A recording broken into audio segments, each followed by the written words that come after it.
Welcome to today's TSC Chats, our second episode. We are joined today by Bret Starr, founder of TSC, formerly the Starr Conspiracy, and now our new Chief AI Officer. Welcome, Yay. Bret. Woo! Hello. Thanks for the promotion. You're so welcome. We only say nice things when being filmed about him. Just kidding. Obviously, you have myself, Racheal, Ashley, and JJ again. But today we wanted to have Bret join us specifically to talk about AI and all the things that's been happening with that. So, Ash, you want to take it away? Yeah, for sure. Well, Bret, thank you so much for joining us today. We're excited to have you join the conversation. And, you know, as Racheal mentioned, today's topic is AI. AI is being talked about everywhere. It's all over LinkedIn. There's articles being released daily about the new revolutions happening with AI because it's evolving so quickly. And it was a huge topic of discussion with this year's event season. Racheal and I joined one of the sessions at HR Tech, and one of the speakers made the comment that AI is like the new form of electricity. That whenever you're talking to a business, you don't ask them, do you have electricity as part of your organization, as part of your business? And she said AI is going to be the next form of electricity. And it's not a question of, do you have AI? It's going to be a question of when are you going to have AI be a part of your business, which is really eye-opening for me in particular. Yeah, but yet it's still pretty debated on its use cases and how it's going to be applied to business. So I wonder if we could start there, Bret, and get your take on what do you think, how it'll be applied to business now and maybe in the future? Well, I think we're in a, first of all, I think this is the slowest that AI is ever going to move, this moment that we're in right now, because it just gets, faster and faster all the time. If you're like me, this is, my life, it's my job.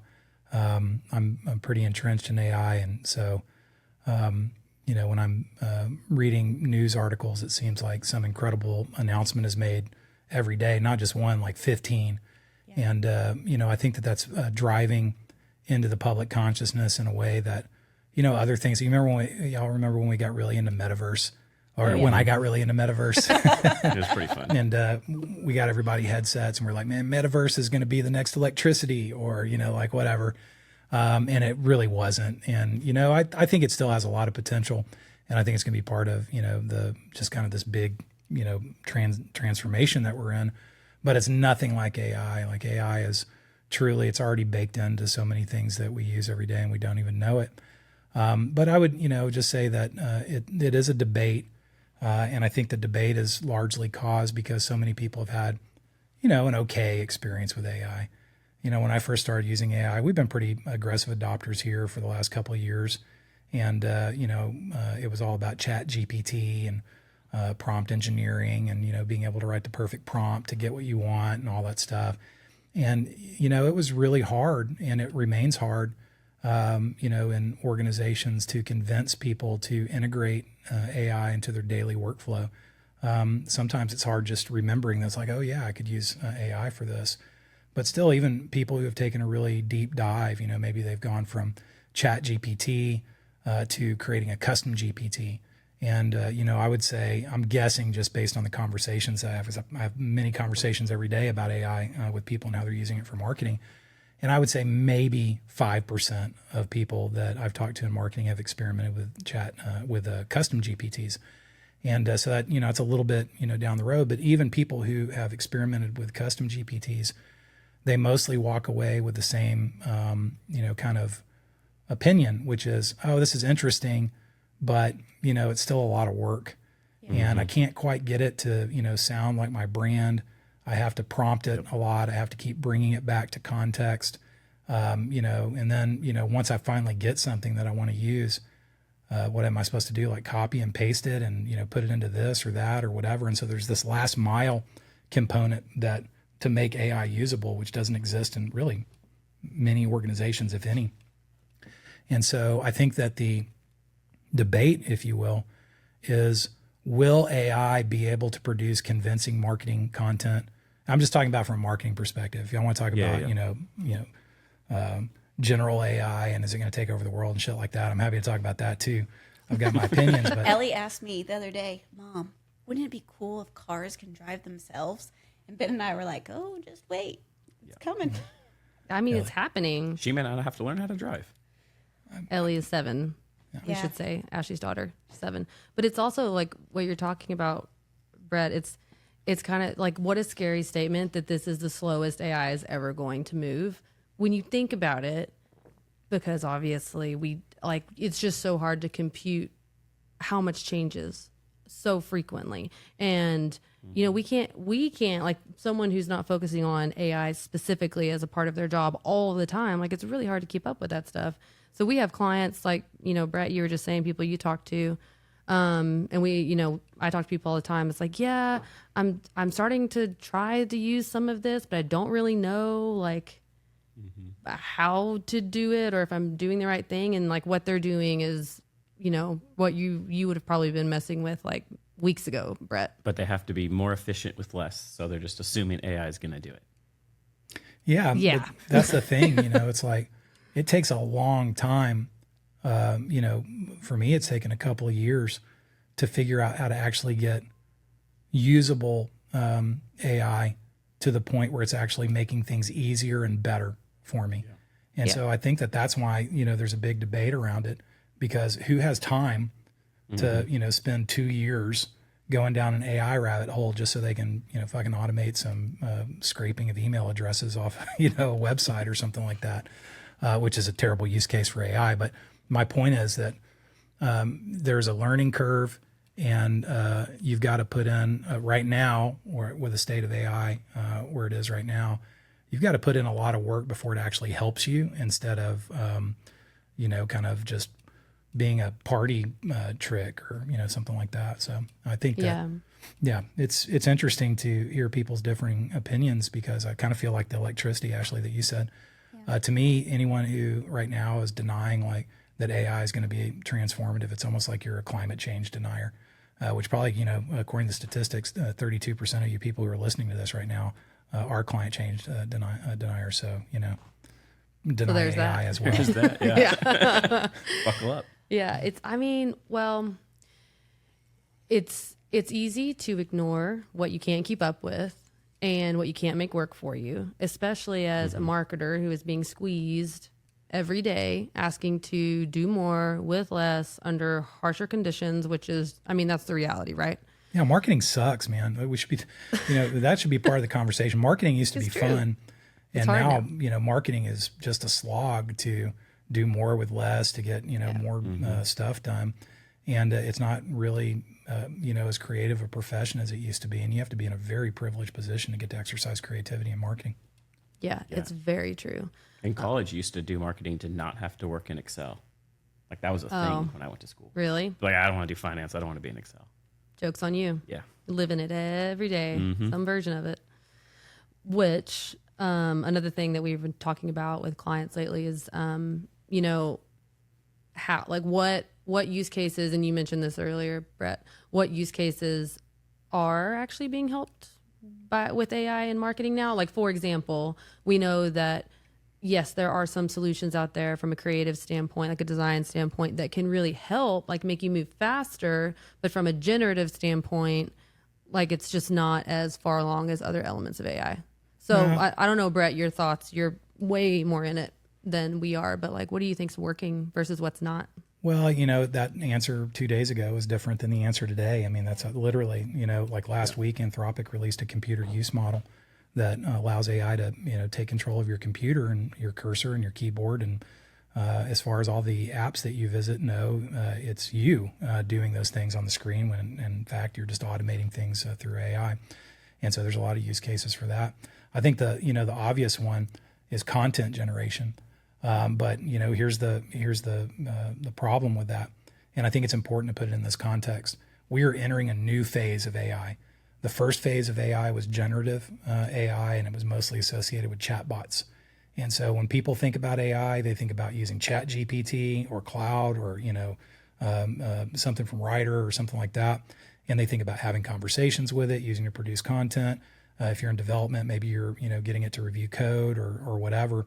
But the use cases there have been fairly limited.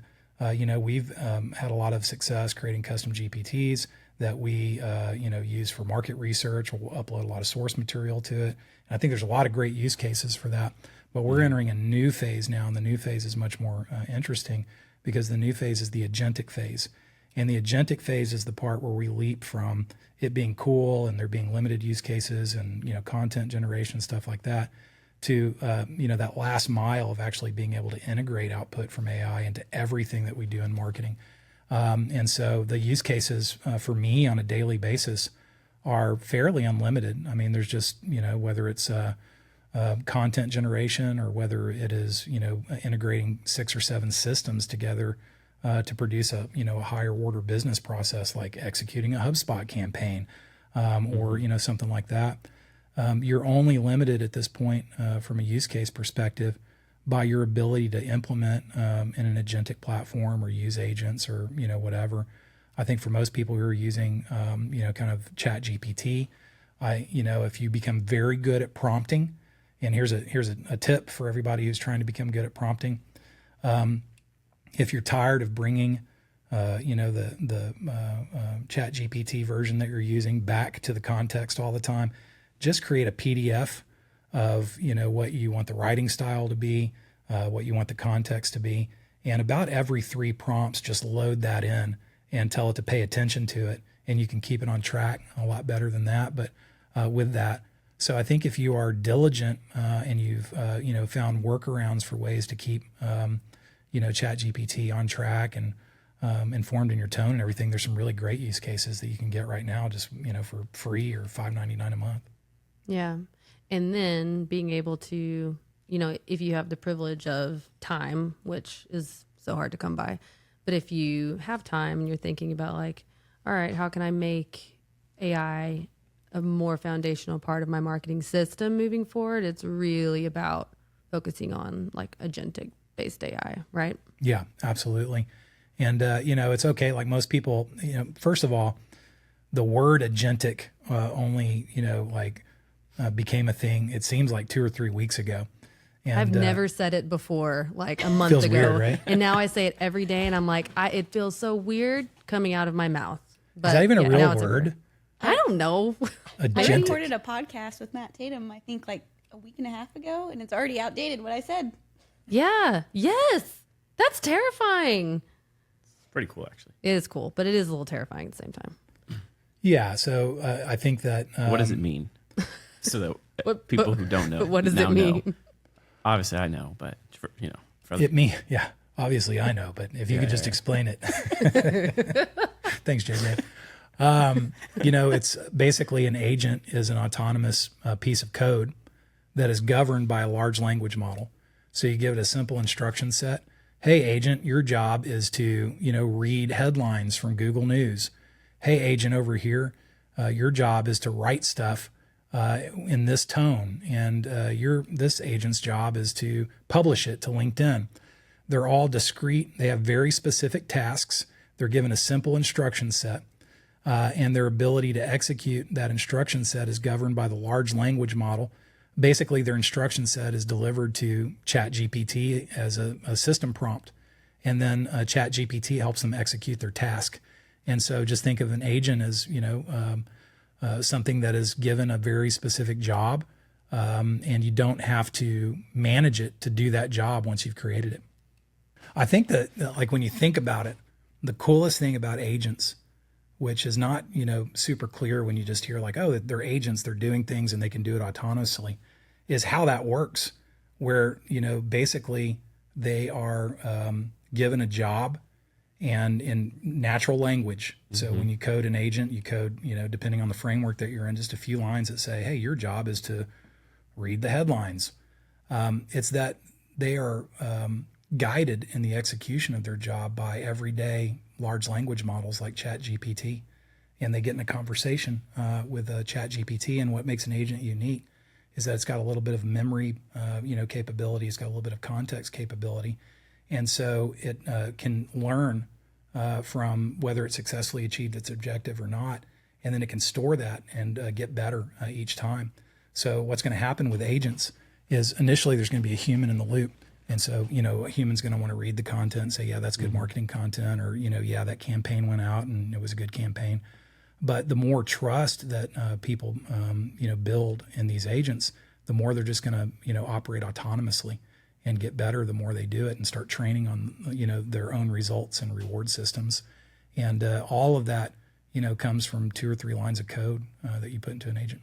Which is crazy because, I mean, if you're a visual person, I'm thinking about like visually this giant web of agents that just feed off of each other and like work in many, many cyclical ways, which is just kind of wild to think about. But to your earlier point, it does mean that the possibilities really are endless. We just have to, not that we have to get there, it's going to get there whether we Doesn't matter when. want it to or not. Can your average marketing team right now access any sort of like agentic AI, or is that like it's coming? So like you can't use it to do competitive analysis yet, but that will be a use case in the future. It can scan headlines, read press releases, etc., to keep you up to date on news. But that's not like you can't just go to some website and be like, I want to do this, and then it happens. You have to like build it, make it, go somewhere special. It's a little bit of both, So Salesforce, for instance, announced that it's released agents in its platform. So there are some, purpose-built agents that you can get in the applications that you use. Microsoft is releasing 10 agents in their productivity suites. But is it going to feel like what agents really are? Not and yet. I think that's when, I don't think so. Yeah. So it's still more custom. It's not like out of the box yet, so to speak. Yeah. It's a complex question because, here's the deal. I don't know if y'all read that article about Gusto, but, the CEO and founder of Gusto wrote or was interviewed in TechCrunch and told the story of, hiring a young person out of college who came in and worked in their client success group. And, after a couple of months was experimenting with custom GPTs and ended up writing like basically a help desk custom GPT. And it was so successful that more people started using that, $10 solution than they were using the, very expensive help desk solution that they were supposed to use. And that person had no technical training whatsoever. They didn't know how to write code, and has since been promoted to the top of the IT organization, reports directly to the founder, and developed their Copilot in Gusto, which is, a huge application that hundreds of thousands of people, use. And right now, custom code is required to truly create agents that do exactly what you want them to do. But the barrier for creating custom code, if you're non-technical, has gone down so much that if you can get over that little learning curve at the beginning, you could be creating them tomorrow. Which is But no, you can't go out and find a packaged, agent builder. It's more like frameworks that you can implement in custom code and stuff like that. Gotcha. And it's wild to me. I'm just thinking about so you have this use case of this guy at Gusto who does this seemingly from a simple idea thing, makes a huge impact, really cool ultimate use of AI. And then I'm also seeing these reels with Gordon Ramsay, his face on on everyone's face in a 90s club dance. And I'm like, this is also an excellent use of AI. It really is. I have to tell you, it's funny that you should mention Gordon Ramsay because you know how it's like at home. It's like, you make the same dinners just in rotation. Yeah. And there's those Worst. 3 meals that, I make, and there's the 3 meals that Jennifer makes, and we just kind of keep doing them over and over and over again. And I was like, you know what? We're going to break the cycle. I'm going to make something tonight I've never made before, and we're going to let AI plan the whole menu and all the entertainment. Okay. And so I worked with custom with Chat GPT I said, we usually eat this. What is something that, we can make for a romantic dinner or whatever? And they recommended Gordon Ramsay's lobster risotto. Oh, yeah. And I've never was made it? risotto before. I got it to give me a recipe, an ingredient list, all that stuff. And it was fantastic. I made the meal. It was great. It was easy to make. Risotto's tough, but, it turned out okay. And then I was like, okay, we're sitting at dinner. I was like, can you create a playlist for, 2 people who think they're sophisticated and pretend they're having a nice dinner on a yacht in the Mediterranean? And it created this amazing playlist. And it was really great. So there's a lot of novel uses for, every day. I love it. Yeah. Also, if you can think like that, if you're like, what should I make for dinner? Let's ask AI or whatever. it just feels like it becomes so much easier to actually use it in everyday life, you know, in work, because that is one of the biggest barriers, is just remembering that the tool is there, you know? Yeah. So, because I know that we could gab on forever and ever, like we normally do, but Bret, this is your first time on the podcast, but last time, our first episode, we said one of the things we're going to do is say, is it broke? Is the thing broken? Does it need to be broken? Or does it matter, basically, when it comes to marketing? I don't think, like, AI is not broken. It's moving so fast, it's not even a relevant question for AI, but it's very clear that I feel like you have to get on board, or Well, marketing's broken. Yeah, And I think AI is part of the solution. Yeah. And, you know, I think that, you know, my advice to anyone around AI is, if you are not learning to use it right now, then you will be disintermediated. And just so that I don't sound, you know, like doom and gloom, you know, I've seen this happen before. And I'll give you a very specific example. When I started in marketing, I started in 1997. And I was working for, and I was working for a software company in Austin, Texas. And, you know, when I started that job, it was really a direct mail job, because that's how we promoted software back then. And I was sending fax blasts and stuff like that. And just like that, there was Salesforce.com and websites and Google, and the whole world of marketing changed in a very short period of time. Now, what happened during that moment is there were a lot of marketers who had spent the last 20 or 30 years of their career doing things a certain way. And they did not want, they said, email marketing is never going to work. All of this stuff is invasive, you know, on and on and on. And they refused to get on board, and they refused to follow that trend. And many of them were exited from, you know, the profession of marketing in the B2B world. And we're going to see the same thing happen again. So if you're resting on your laurels in terms of being an awesome performance optimization marketer because you were raised on HubSpot and, you know what an MQL and an SQL is and all that stuff, you better be peeking over the fence at AI because the whole world is going to change just as fast as it did in 2001. You definitely don't sound doom and gloom. It was great for a lot of people. No, I mean, it's true. It makes sense. And it's just the reality. I mean, like, you could disagree with it all you want, but it is the reality. So, well, Bret, thank you for joining us. Anything else? Any final words, questions for Senor Bret? You gonna come back, Bret, and join another episode? I don't know. It was kind of weird. Maybe. Yeah. Hey, we're still getting the hang of it. Be nice. I'll consider the invitation. Eh. Well, next time we'll just scooch a little over on the sofa, and you can sit. Well, actually, I thought that was what was going to happen. So I kind of had a panic attack this morning. I was like, I figured as much. So that's on a why we little thought we couch. would set up this whole situation. Next time we'll ask AI to prepare a playlist for us. Yes. So that we can just really get, you know, in the right mindset for the conversation. Love that idea. Yeah, we should do that. Actually. We're gonna do it next Yeah, time. great. Excellent. Well, thank you all for joining us on our second episode of TSC Chats. We'll be back in a couple weeks with episode 3. See you then. Bye. Bye. Bye. Thank you, Bret.